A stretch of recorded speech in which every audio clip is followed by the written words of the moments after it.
Olá! A depressão é uma doença psiquiátrica crônica que tem como sintomas tristeza profunda, perda de interesse, ausência de ânimo e oscilações de humor. Muitas vezes é confundida com ansiedade, mas você sabia que alguns alimentos ajudam a combater a depressão?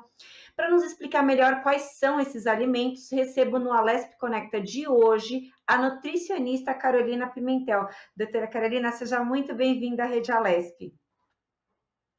Obrigada, Melissa. Obrigada pelo convite. É um prazer estar aqui com você. Doutora, algumas pessoas têm a tendência, algumas pessoas, eu acho que quase que todas, né? Têm a tendência de achar que aqueles alimentos hipercalóricos, ricos em açúcares e gorduras, trazem uma sensação de alegria. Isso é real? Essa sensação de alegria, de fato, ameniza os efeitos da depressão? Ai, que boa pergunta, Melissa. Eu acho esses alimentos hipercalóricos, né, que a gente reconhece uma sensação de bem-estar depois de consumi-los, isso é perfeitamente comum e normal, porque, embora sejam alimentos hipercalóricos, muitas vezes desequilibrados nutricionalmente, eles são gostosos, né? E a gente busca alimentos que nos dê sensação de prazer. Então, eu acho que aqui o grande desafio é enxergar, é ressignificar alimentos mais equilibrados nutricionalmente, ou uma dieta, uma alimentação mais saudável enquanto padrão, como também sendo uma alimentação prazerosa. Ah, bacana.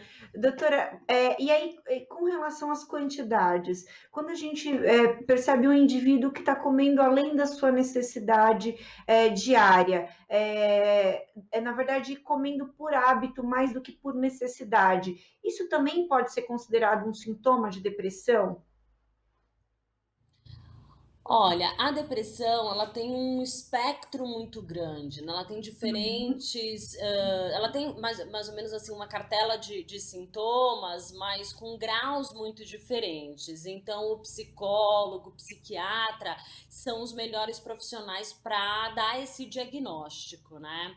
Agora, geralmente, o comer emocional que a gente chama, né? Uma fome mais emocional que não é física, o que eu quero dizer, como você bem colocou, né, não é baseado nas suas próprias necessidades fisiológicas, isso é muito comum nos transtornos afetivos, né? Então a gente encontra desde indivíduos que comem além das suas necessidades, como também aqueles que perdem o prazer pela alimentação e acabam se alimentando de maneira insuficiente.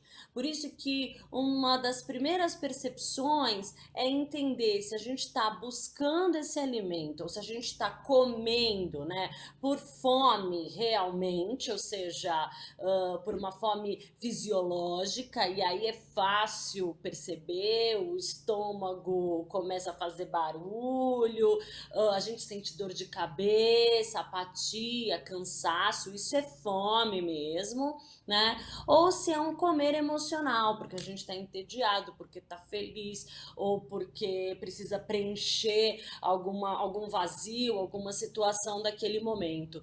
Então, diferenciar os tipos de fome é importante. E uma ferramenta que ajuda muito, que auxilia muito os pacientes a entenderem, né, o porquê estão comendo e por que estão escolhendo esses tipos de refeições ou alimentos, é o diário alimentar, né? Você escrever naquele momento que você está consumindo alguma coisa, o porquê que você consumiu esse alimento, quais são os sentimentos relacionados, né? Tanto antes quanto depois de consumi-lo. E aí, junto com os profissionais, a gente consegue identificar os gatilhos que fazem esses indivíduos a comer além das suas necessidades ou buscar alimentos que tenham esse padrão, né? Muito ricos em energia, açúcares e gorduras. Uhum. Eu entendo que essa questão da alimentação, ela obviamente, como a senhora observou anteriormente, ela vem com um diagnóstico feito pelo psiquiatra, feito pelos profissionais que de fato tratam essa doença. Ou a alimentação é um complementar desse tratamento. E aí a gente, como a gente falou no começo, tem alguns alimentos que ajudam nesse processo de melhorar para esse paciente que está nesse processo de depressão. Aí fica a pergunta: todo paciente tem um perfil para ter essa ajuda alimentar, para ajudar, para contribuir no tratamento de depressão, ou não necessariamente? Olha, sim, eu acho que a gente tem como, e eu como nutricionista, né, sou uma grande defensora aí da alimentação saudável como um pilar da qualidade de vida, como um pilar do bem-estar. A depressão por si, ela é também, ela também gera uma grande inflamação, né?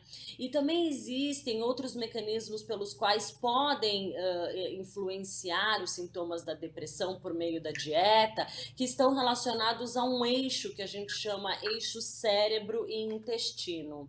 Então, o que a gente entende por meio de pesquisas, por exemplo, né? Claro, essas pesquisas elas são recentes, elas estão aí caminhando para evidências mais robustas, mas a ciência já tem apontado, por exemplo, que a nossa microbiota intestinal, ou seja, aquelas bactérias do bem que habitam no nosso intestino, elas têm um papel importante no controle desses transtornos psiquiátricos. Então, como eu disse também, a depressão também é uma doença inflamatória. Então, se a gente pensar num padrão de dieta e em alimentos que tenham o potencial de reduzir a inflamação e melhorar o funcionamento do intestino por meio da melhora da composição dessa microbiota intestinal, então, em teoria, a gente teria aí um componente importante no auxílio ao tratamento da depressão e todos os indivíduos poderiam, todos os pacientes poderiam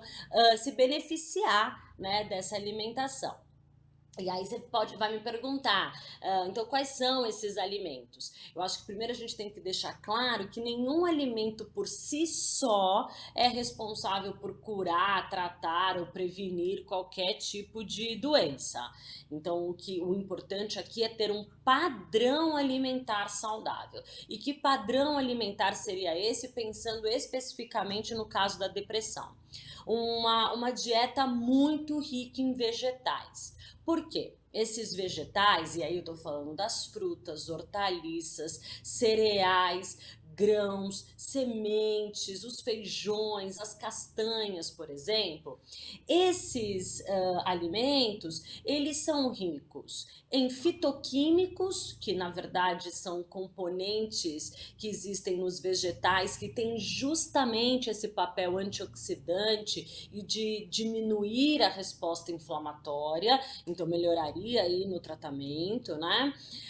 Também eles são fontes de fibras, e as fibras dietéticas são justamente os alimentos que as nossas bactérias boas mais gostam, né? Elas crescem e se proliferam por meio do consumo dessas fibras. Então, aí um segundo motivo. E um terceiro é porque os vegetais, alguns desses vegetais, então principalmente as castanhas, as sementes, o abacate, por exemplo, eles são muito ricos em gorduras insaturadas, né? Alguns do tipo ômega 3, alguns monoinsaturados, como é o caso dos azeites, por exemplo, e essas gorduras insaturadas, elas também têm aí um papel importante no controle da resposta inflamatória. Então, seriam esses os mecanismos pelos quais a alimentação pode auxiliar como você muito bem colocou, no tratamento coadjuvante aí à depressão. Doutora, a gente sabe que a fome é uma necessidade do corpo, porém, se ela vir um exagero, se ela é persistente, pode então ser considerada psicológica? É, aquilo que a gente conversou um pouco no início, né? Sim, a gente tem esse comer emocional, né? Por exemplo, no contexto atual que aconteceu, a gente ficou confinado, né, por conta do isolamento social, e isso aumentou o estresse, aumentou a ansiedade, aumentou o sentimento de medo e aumentou o tédio também, né? Porque agora a gente tem movimentos restritos. Então, todas essas situações interferem no comer, no hábito de comer. E a gente passa a comer não só, como você colocou, por um mecanismo fisiológico, né, da nossa própria natureza, mas a gente passa a comer um pouco baseado nas nossas emoções. E então eu volto a colocar a importância nesse caso de um diário alimentar, porque só olhando para essas situações, analisando e se conhecendo também, que a gente consegue entender todos os fatores que estão interferindo aí nas nossas escolhas alimentares. E é claro, né, Melissa, eu estou falando isso sempre baseado aí numa terapia multiprofissional, então com a ajuda dos psicólogos, dos psiquiatras, terapeutas ocupacionais, a própria atividade física, né? Ela também tem um papel extremamente terapêutico aí no controle da depressão. É muito interessante, toda vez, tudo que a senhora falou até agora dá para a gente ter a clara conclusão que a alimentação saudável é o caminho de uma vida, de toda uma vida, literalmente, porque não só no caso da depressão, como de tantas outras doenças, ajuda no combate dessas outras doenças. Então, se a gente percebe um indivíduo com essa questão do comer emocional, a gente vê que ele pode sim ter várias doenças agregadas e doenças muito complexas e até graves, né? Então, quer dizer, esse comer saudável tem não é um papo de nutricionista, é uma realidade. Aí, doutora, eu queria falar uma outra coisa. A gente sabe, tem alguns alimentos, perdão, quando eu comecei o programa, eu mencionei essa questão da ansiedade ser um pouco misturada com a depressão. Muita gente acha que tem uma coisa, uma coisa, na verdade é outra. E aí, eu queria que a senhora falasse um pouquinho sobre os alimentos que a gente precisa de uma maior mastigação, se eles ajudam também a controlar essa ansiedade, a amenizar esses sintomas de ansiedade ou de depressão, ou se não tem relação. Olha, tem relação sim, até porque esse ato de mastigar bastante os alimentos, né? Primeiro que isso é muito oriundo daqueles alimentos que contêm bastante fibras, então daí a gente volta novamente para o mundo dos alimentos vegetais, né? E é preciso encorajar esse consumo, né? E sempre como uma mensagem positiva, né? Vamos primeiro incluir. Você deixou uma mensagem também muito bacana, né? Sobre a importância da alimentação saudável, não só para depressão, mas para as outras doenças. Então, primeiro a gente precisa entender que esse hábito de mastigar bem os alimentos, ele está relacionado não só à própria composição desse alimento, então, de novo, rico em fibras, que vai ter um papel importante aí no funcionamento do intestino e pode melhorar os sintomas de transtornos afetivos também, mas também é aquele comer com mais consciência, né? Então, no momento da refeição, a hora que a gente mastiga muito bem os alimentos, a gente não só está fazendo uma digestão muito melhor, porque essa digestão começa na boca, como também tá prestando muito atenção, tá prestando mais atenção, desculpa, nesse momento, né? Tá usando essa coisa de mastigar bem, querendo ou não, ela pode até ser considerada uma das técnicas de mindfulness, né? Essa técnica de atenção plena. E isso é muito benéfico, torna a alimentação mais saudável, torna a refeição mais saudável e ajuda, inclusive, a controlar o tamanho da porção e o tamanho das calorias e a quantidade das calorias ingeridas, por exemplo. Sim, é muito importante essa observação que a senhora fez agora. Eu sou uma paciente bariatrizada. No processo da bariátrica, uma das maiores dificuldades é a da mastigação. Então, depois que faz a cirurgia, a gente tem um período que tem vômitos constantes, tem um mal-estar constante, e isso tem totalmente a ver com a mastigação. E o paciente que chegou à cirurgia bariátrica é porque passou por aquele processo da ansiedade de uma maneira muito forte, e aí se tornou a doença da obesidade. Então, quer dizer, essa questão, eu acho que tem uma relação assim. Importantíssima, até porque isso acho que é importante deixar muito claro, porque tem muita gente que faz a cirurgia achando que é um processo simples, mas esse processo de mastigação, por exemplo, é uma coisa que traz abstinência nos primeiros dias. Não mastigar no período de dieta líquida, por exemplo, as nutricionistas Uhum. pedem para a gente mastigar gelo para suprir essa falta da mastigação. E depois, quando vai readaptar os alimentos, tem também esse processo para reaprender a quantidade de vezes de mastigar corretamente para não se sentir mal. Então, não é fácil, não é difícil, né? Não, Melissa, esse depoimento é maravilhoso e você falou, não é fácil, é difícil. É verdade, ele se tornou difícil, porque na verdade a gente nasce já com esse instinto, Uhum. né, de controlar a nossa fome e a nossa saciedade. Mas a gente perde isso desde a primeira colherada, porque a mãe, o pai, o cuidador, ele vai lá e fala: come tudo, né? Come até o final, não vai levantar se não comer tudo. Daí aquela criança passa assim a vida à mesa e acaba perdendo esse reflexo natural que é dado, né? Que tem o início justamente por uma boa mastigação.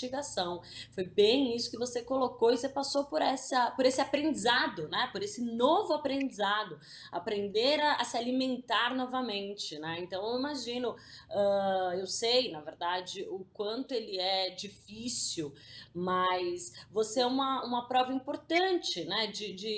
Do quanto de que é possível também. É possível a gente ressignificar a alimentação, enxergar o protagonismo dos alimentos de outra forma, né? Entender que uma alimentação saudável, ela também pode e deve ser prazerosa, né? A gente não pode esquecer, doutora, que tem muita gente que tem o hábito de comer de pé, comer de uma maneira muito rápida. Isso tudo traz uma consequência também nesses fatores que a gente acabou de levantar. Então, é muito importante que a gente tenha uma atenção com a nossa alimentação, deixe aquele momento sagrado.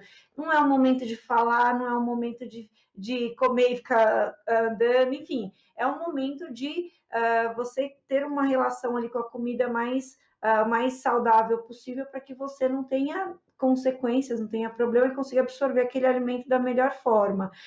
Doutora, a gente sabe que tem muitas vitaminas que podem contribuir nessa função aí de ajudar o paciente de uma maneira geral, melhorar a saúde de uma maneira geral, e obviamente que deve também ter a sua consequência na questão da depressão.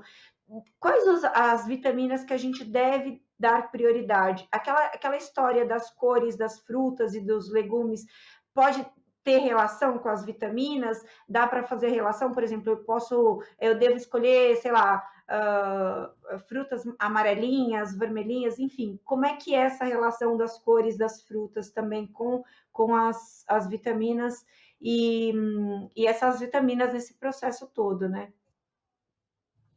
Ai, ótimo, Melissa. Sim, as cores elas têm um papel fundamental na alimentação equilibrada. Então, quanto mais colorida, mais a gente está acessando essa cartela de nutrientes. Eu sempre digo que uma boa refeição ela tem no mínimo 5 cores e dá para a gente fazer essa analogia da cor com o nutriente que a gente está acessando, sim.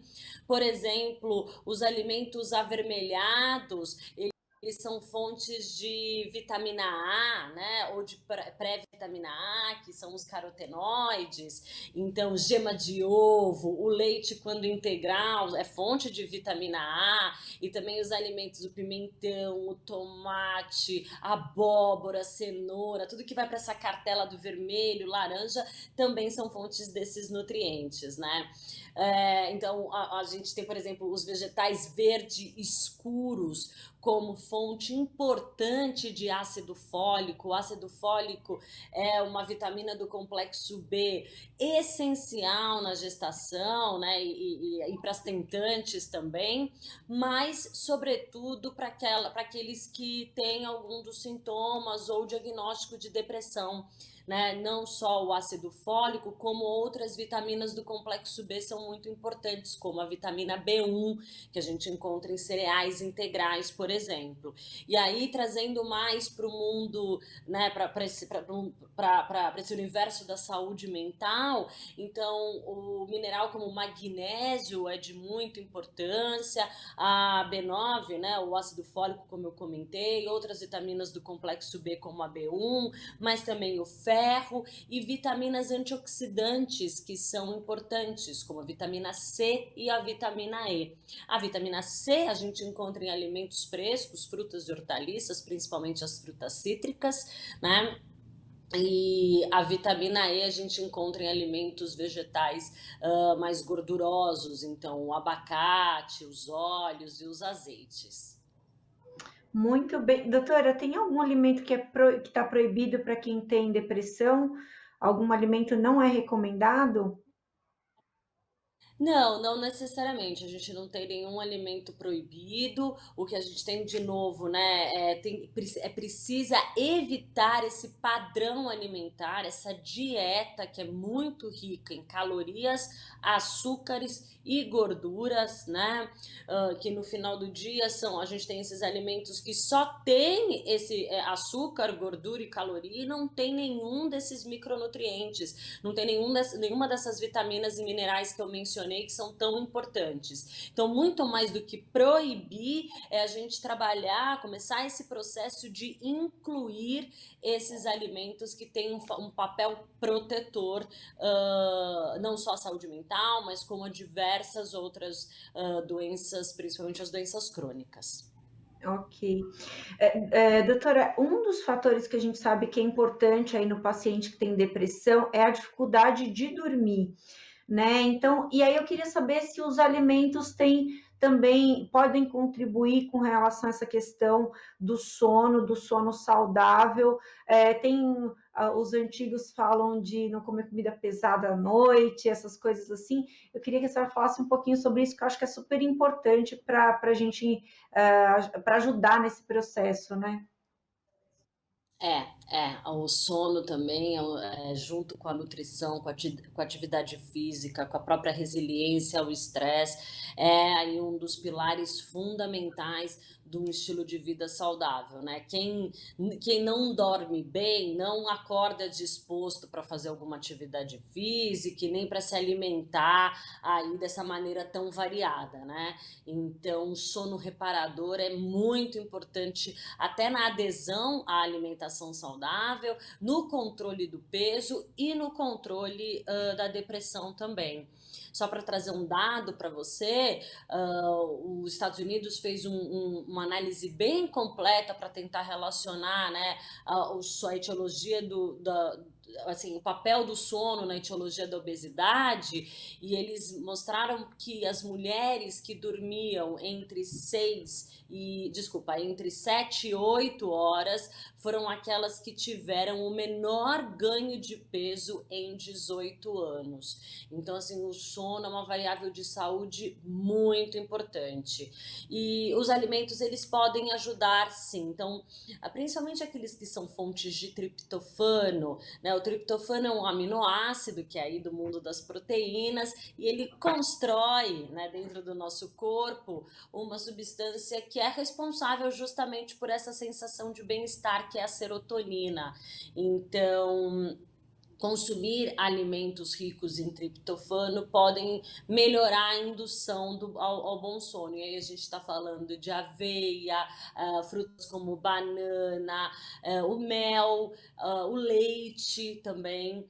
São fontes desses aminoácidos. E sim, refeições mais leves e mais afastadas do horário de dormir, pelo menos aí umas 2 horas antes de dormir, também é importante para um sono mais reparador.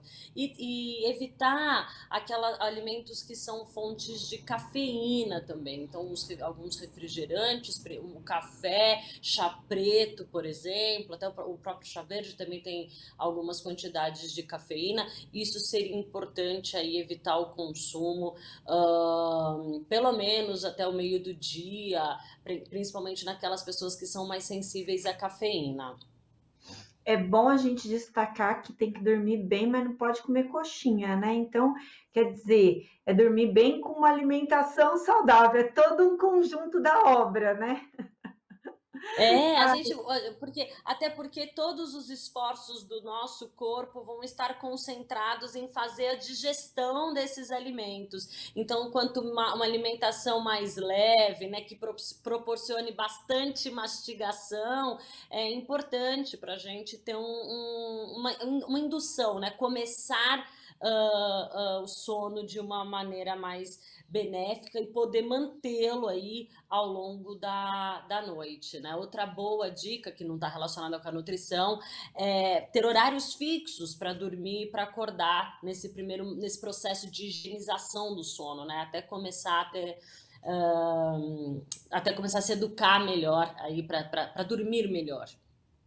Muito bem. Doutora, a senhora falou no começo sobre a questão da depressão também gerar falta de apetite. Eu acho que é importante a gente colocar essa questão aí.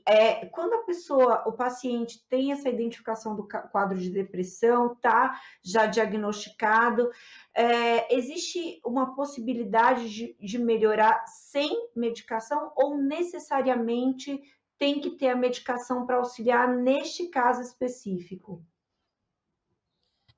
Nesse caso específico, você diz daquelas pessoas que não estão conseguindo se alimentar de maneira suficiente? Exatamente. Tá.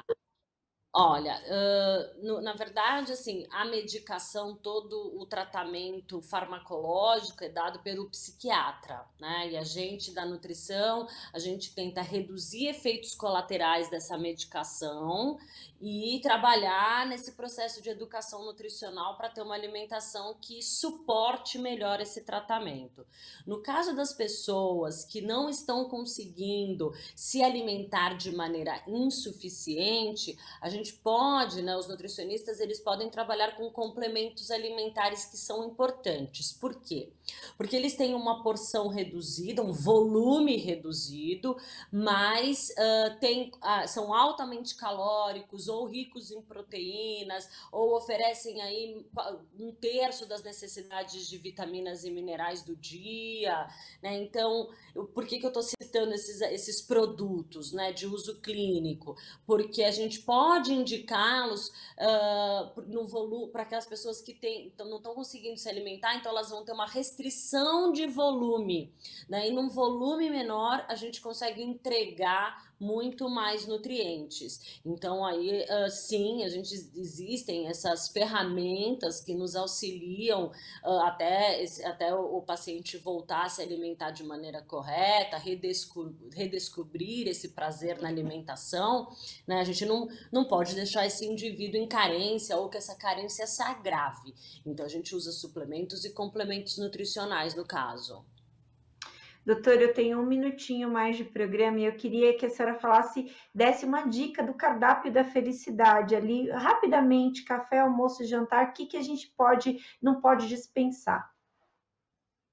Ah, tá bom, Melissa. Bom, então eu vou começar falando que o cardápio da felicidade é você encontrar dentro dessa cartela de alimentos que eu coloquei, né? Frutas, hortaliças, cereais, grãos, feijões, castanhas, sementes. Encontrar, óbvio que eu não citei os alimentos de origem animal, mas eles podem ser incluídos também para quem deseja, de maneira moderada, por exemplo. Mas é encontrar dentro dessa cartela aí de alimentos preparações e modos de apresentação que você goste muito de comer. Então, um café da manhã, né, que tenha sua porção de fruta. Eu gosto muito da aveia, né, porque daí já é um cereal integral que a gente consegue começar bem o dia. Pode ter sua porção de leite ou queijo também, né? No meio do dia, para aquelas pessoas que sentem fome, consumir uma castanha ou uma semente é importante, lembra? Tem aquela gordura boa que também ajuda a tratar esses sintomas. Na hora do almoço, a gente começar por um grande prato de salada, né? Por quê? Porque essas folhas a gente precisa mastigar, então lembra, a mastigação é importante, né? Induz esse processo de comer com uma atenção mais plena, oferece mais fibras também, mais cores à nossa dieta. E aí a gente pode transformar essas saladas com molhos, com acessórios que elevem aí o prazer dessa alimentação. Arroz, feijão, uma proteína, para quem segue esse tipo de alimentação, um outro legume ou uma hortaliça refogada compõe muito bem o prato do brasileiro e é saudável. E aí, para dormir, agora que a gente está chegando, né, no outono, nos dias mais frios, uma sopa mais completa, então misture aí 2, 3 cores de hortaliças ou legumes nessa sopa, enriqueça também, né? Pode ser um queijo coalho em cubinhos, pode ser umas sementes tostadas, pode ser até uns croutons, né? Uma torrada, pode ser grão de bico assado no forno que ele fica crocante. Então aí seria um dia bem nutritivo. O que é interessante é você variar texturas, variar sabores, variar cores e encontrar aí bastante satisfação nessa alimentação. Doutora, eu queria muito agradecer a sua participação aqui no Lesp Connect, e foi tão rápido a nossa conversa, tinha tanto ainda para conversar. Em outra ocasião a gente volta a falar sobre esse assunto, porque eu acho que é tão importante a gente ajudar as pessoas, de repente dar um clique ali do que escolher na hora da feira, do que escolher ali no mercado para ter uma alimentação saudável, ficar também em paz com o corpo e com tudo, com o desenvolver do ser humano. Muito obrigada, doutora, muito obrigada mesmo. Melissa, eu que agradeço esse espaço e poder contribuir, mandar uma mensagem, né, de saúde para todos os teus telespectadores. Obrigada e obrigada por ser essa facilitadora, né? Passou rápido porque você me ajudou muito. Obrigada. Obrigada, doutora. Esse foi mais um Alesp Conecta. A gente falou um pouco dos alimentos que ajudam a combater a depressão com a doutora Carolina Pimentel, que é nutricionista. Você fica agora com a programação da Rede Alesp. Você pode rever esse programa e outros programas da Rede Alesp nas nossas redes sociais. Obrigada e até a próxima.